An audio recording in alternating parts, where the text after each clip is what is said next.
You don't want to do it, don't do it. But when you take something up, you must be agile, you must be there, all right? You must see it's important. Because if it's not important, why the hell are you doing it? No, because I'll get money, I'm doing it. That's a bad way to live, because this is a brief life, as I told you. We are dead for a very long time. We are only alive for a little bit of time. We must be doing what we love to do, what really matters. Hello? And when I say what I love to do, should I do music, should I do dance, should I do this, should I do that, it's not about that. See, if you really look at yourself as a human being, what impacts people most? With what kind of activity can you really touch another life?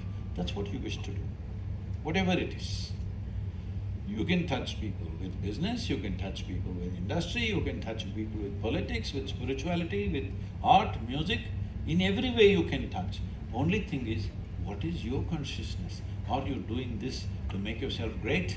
Or are you doing this because you genuinely want to touch another life? So once you touch another life, why do you call a handful of people your family and the rest are out?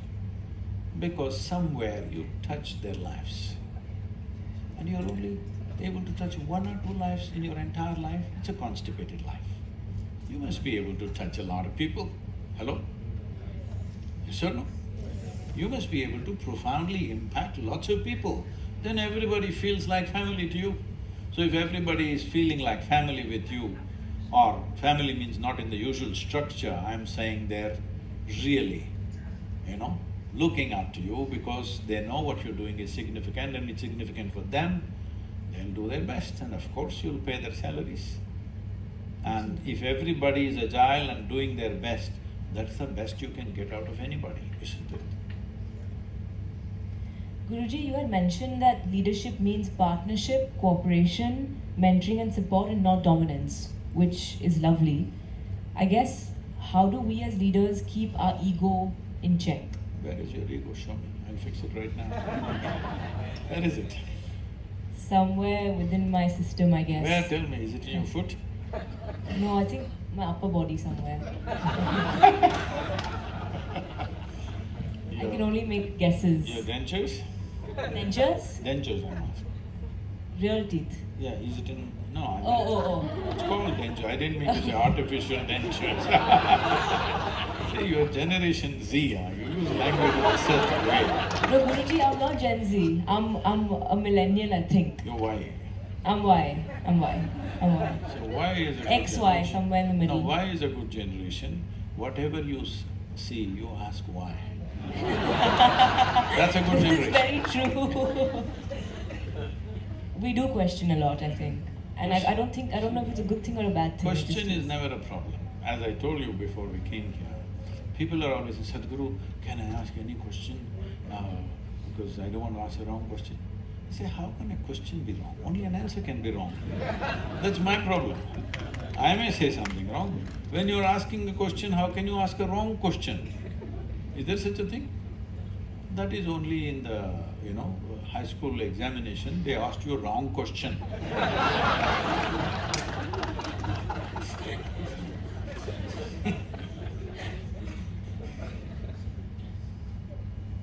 Have I answered that question? No. No. I was just taken in with your sense of humor.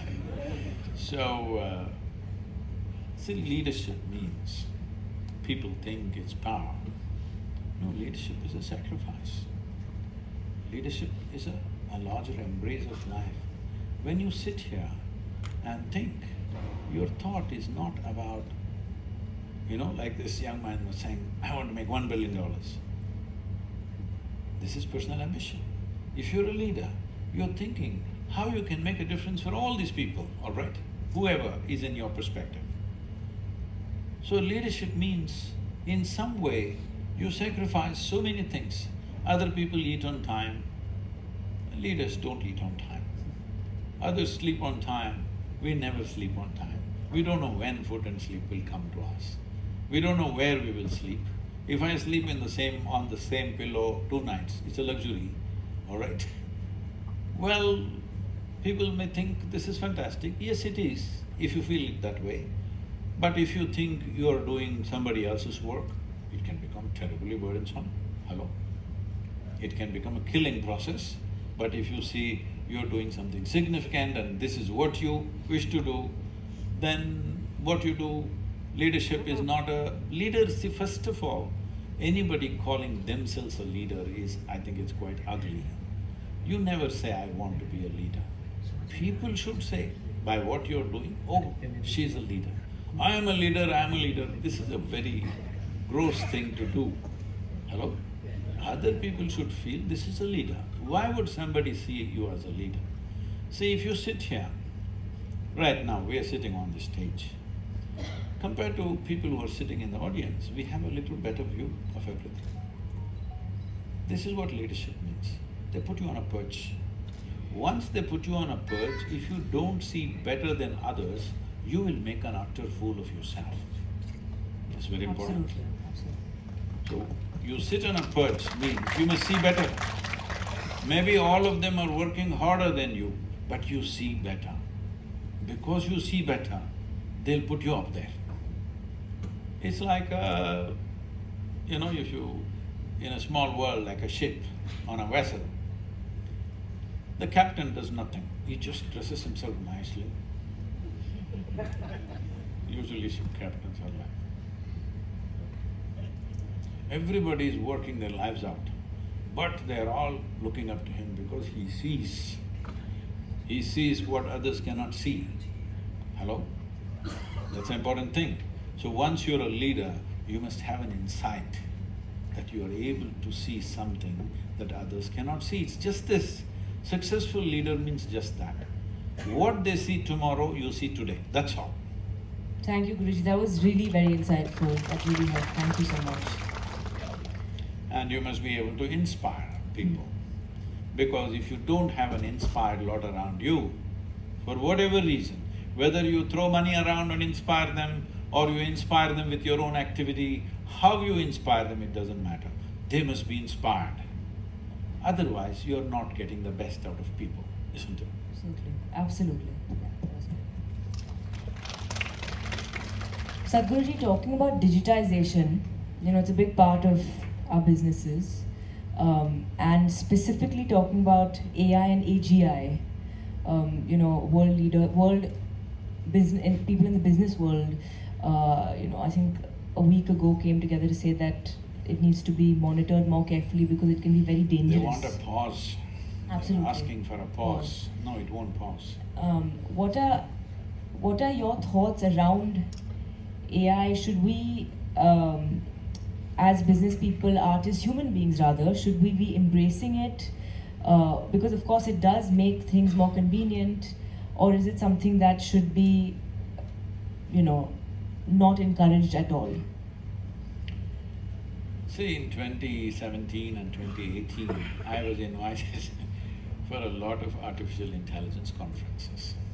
I said, why me, I'm not an artificial intelligence, why? I'm not a technical person. Why are you calling me for these artificial intelligence conferences? So all these professors and academics who are there in these kind of places, they're saying, we are all really worried that we will lose our jobs. I said, I'm so glad academics lose their jobs, means it's a joy, all right? Then they said, when we look at you, probably if everything becomes AI, you're the only guy who will be relevant, so we want you to tell us what is it. I said, see, this you must have foreseen beforehand, you did not foresee. I foresaw this long time ago.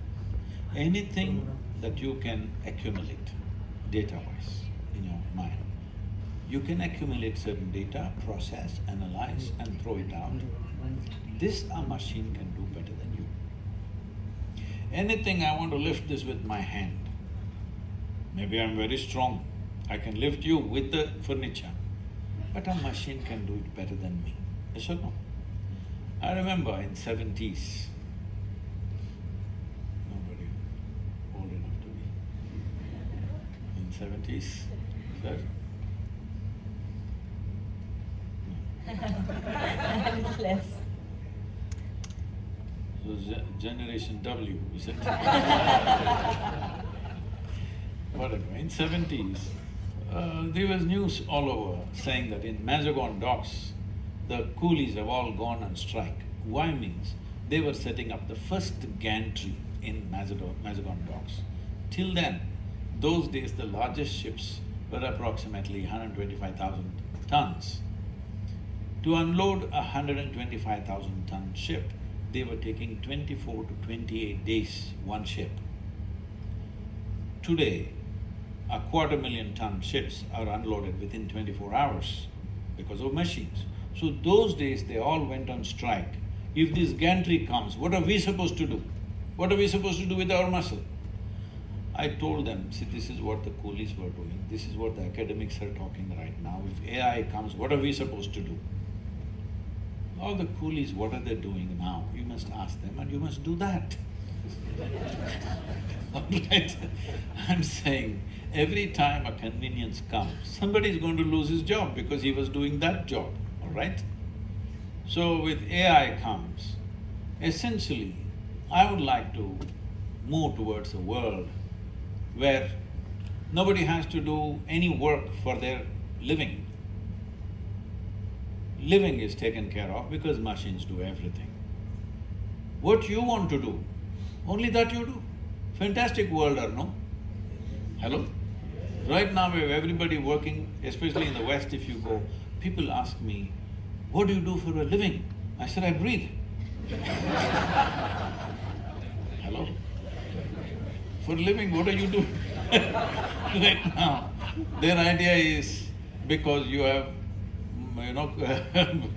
put your life on lease, doing something just to earn a living. It's a terrible way to live, that you work 365 days, all your life, just to earn a living. This is not what a human being is designed for, okay? Because once you come as a human being, your ability to be, you must understand this you must settle.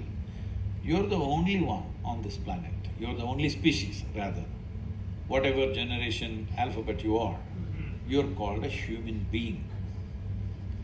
Did you call a tiger being?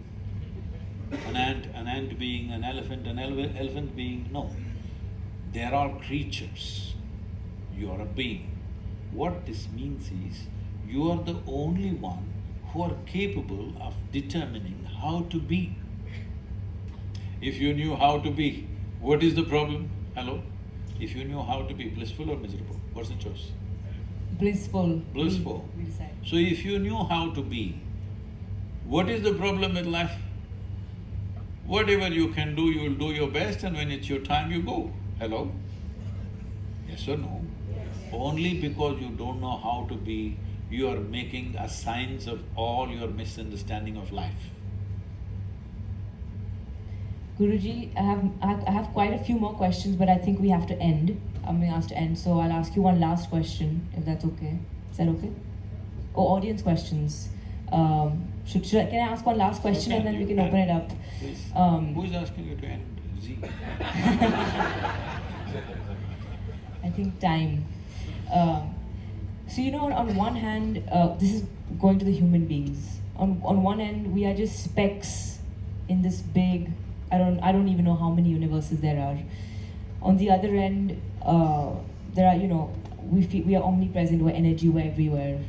How do we not take ourselves too seriously, yet take ourselves seriously enough to know that we want to make an impact? And the same, I'm gonna just put another question in, because I'm selfish, I'm being greedy. How do we remain attached enough to enjoy what life has, yet detached enough so that we can live without materialistic things around us? It's a very Indian problem. Attachment, detachment.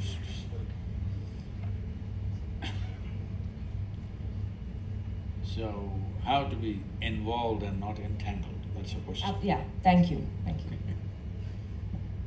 See, people are saying, because they are reading Bhagavad Gita with half a brain. No, because they all say only my left works, my right works, whatever, People these days it's fashionable to say my left brain says this, my right brain says this. So half a brain is working. With that they read Gita. And they come to their own conclusions. That Krishna said you should not be attached. You forget about what he said or he might not have said. Look at his life. Is he an embodiment of involvement or is he detachment? Involvement, isn't it? Absolute involvement in small things, big things, everything. He's absolutely involved. You're accusing that man of teaching you detachment. This is because you're looking at everything with your half a brain. They're openly admitting, people are admitting, my left brain says this, my right brain says that. So half a brain shouldn't make such conclusions about everything. With a full brain, you still can't make conclusions because the nature of creation is so complex. If you spend 1,000,000 years here, you still won't figure out one thing from the other. Right now you were talking about you being tiny and significant at the same time. See, where this cosmos begins, where it ends, neither the religious people know, nor the men of science know. Yes or no? Nobody has figured it out. So in this seemingly endless cosmos, beginningless, endless cosmos, here we are sitting on a tiny little mud ball that we call as planet Earth. And the damn thing is spinning and traveling at a tremendous speed, and we are sitting here nicely and talking all this. This is definitely not our making, isn't it? Hello? Not our making. And we have no clue in this cosmos where exactly… Do you have a geodrop? You know, the Google drop you have, where you are in this cosmos? No. You have no clue whether you are at the end of the cosmos, beginning of the cosmos, being crushed by something or thrown away somewhere, you don't know anything. And we are fine, hello? We're quite fine, isn't it? So this is the nature of our existence. Countless number of people before you and me, your Z, ABC, all those people, they've all come and gone. When they lived, they also thought they are great men. They also thought they're very smart. They also thought they're very significant. Where are they right now? All topsoil.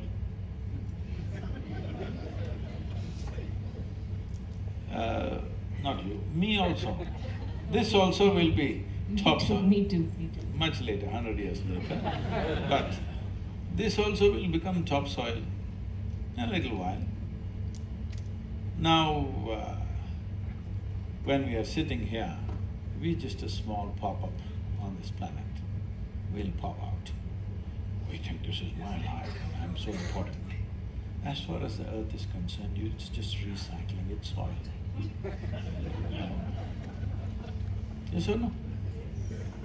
So when you look at all this, how can I go to my office tomorrow?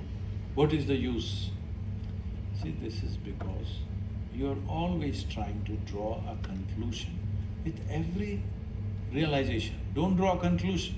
The moment you draw a conclusion, that'll be your last realization. Wow. So, life is a progression of realizations. As you realize more and more and more, life becomes more and more beautiful and magnificent. But every time you realize something, you want to take notes and say, this is it.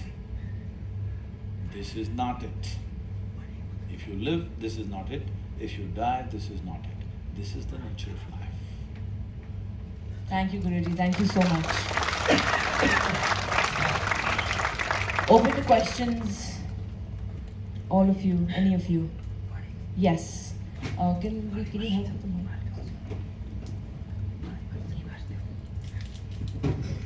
Guruji Pranam and very good evening to you. First of all, we are all honored to have witnessed these wonderful aspects in seamless versions, sir. So, one question, Guruji, and I personally feel, at least in the profession that I come from, I run a law firm and I think, I would like to believe it's a reasonably successful one, but in our profession I've seen, Guruji, one of the biggest challenges comes across in terms of what you outlined so beautifully. Why, you do corporate law? Yes. How come you lost all your hair? It's far more challenging than it's perceived to be, Guruji. But one of the things that you said, Guruji, is about we all should try and do what we love to do. No, I didn't say that. And would I'm trying to outline one thought, sir. To be able to love what we do, is that not therefore also a matter of situation, Guruji? For example, let's say there is a situation where a person has a condition where he has to provide for the family, he has to put food for the family, and therefore the choice of option is not there for that particular person to go across and say that I may dislike, and I don't want to use hate, it's too extreme a word, but I may dislike what I'm doing, but this is what I'm good at right now, and therefore I don't have an option because I still have to put food on the table because I do not come with that benefit. And therefore, would it therefore be a right advice to tell these youngsters that, and especially in this, I use this 2-minute Maggie generation as they call it, because everyone wants everything very immediately nowadays, is therefore a right way to look at it to say that patience up to a particular level where you've built something, where you've created something, allows you to therefore choose thereafter to say that yes, your passion projects, aspects that you really would get innate happiness from could happen. What's the thought there, Guruji? See, first of all, I did not say you must do what you love to do. Then everybody will start doing fanciful things, all right? Because at different stages in your life, you will think different things you love. When you were 18, you thought you loved somebody in the neighborhood, but that passed, isn't it? It's okay, you don't have to confess, it's not a quote. So, but I'm saying, when you're 15, 16, 18, 20, whatever you thought this is it, what you thought you loved, did it disappear? Not only in terms of people, of things that you do. When you were 5, you loved a lollipop, that was the highest thing in your life. Yes or no? Was lollipop a small thing? It was the world. Hello? Lollipop was the world at that stage in your life. So don't try to do what you think you love to do. See, if you are a foolish person, you will do things that you suffer. And you think you're doing great because you suffer for everybody. No, your suffering will never bring well-being for others. If you don't know how to keep this one joyful, how will you create joy for anybody for that matter? This is a lot of miserable people taking on this role. I'm miserable because I want everybody to be happy. This will never work. If you're an intelligent person, you will do reasonably what you like to do. But if you unfold your genius, you will see that you can do anything. Anything that is necessary today, you can do it joyfully. Instead of looking at it that way, we already sort of established this, but the question anyway came up. See, if you had a choice how to be, you also said blissful or did you say miserable? Blissful. So if you are blissful, whatever is needed you will do naturally, isn't it? This activity or that activity, what difference does it make? The people come to our center. They say, Sadhguru, I'm qualified, I'm a doctor, I'm this kind of PhD. I say, all right, work, cut carrots in the kitchen. Because today that's what is needed, not that we're taking pleasure in putting them there. Today that's what is needed, other things are being taken care of, nobody do carrot cutters are missing. You cut the carrot, all right? So you don't think that is less, like I must tell you this. One